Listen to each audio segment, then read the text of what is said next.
Ipinagmamalaki ng Santa Monica, Siargao ang mga nagagandahang beach at waterfalls doon na akmang pasyalan ng mga nais magmuni-muni o mag-relax. Sa Narvacan, Ilocos Sur naman ipinakilala ang isang lugar kung saan pwedeng mag-trekking, ziplining at kayaking. Makipasyal Pilipinas, kay Mark Masudog ng GMA Ilocos.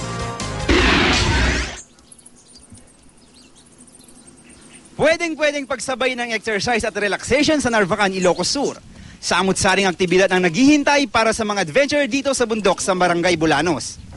Baliwal ang lakaran dahil sa preskong kapaligiran. Pagdating sa tuktok ng bundok, matatanaw ang magagandang tanawin ng Narvacan. Kinarayo rin dito ang pinakamahabang zipline sa Northern Luzon na umaabot ng kalahating kilometro.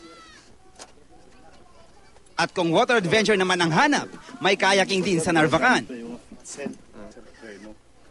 Kung mayamang karagatan ang pag-uusapan, hindi magpapahuli ang Santa Monica sa Siargao. Malinis ang tubig at kasing pinuraw ng asukal ang white sand sa mga beach doon. At dahil napreserba ang likas na yaman, nagsisilbi na rin itong tahanan ng ilang endangered species tulad ng pawikan. Maganda rin daw pasyalan ang waterfalls sa lugar.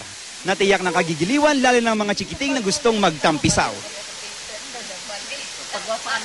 Mark Masudog, Nagbabalita, Pilipinas.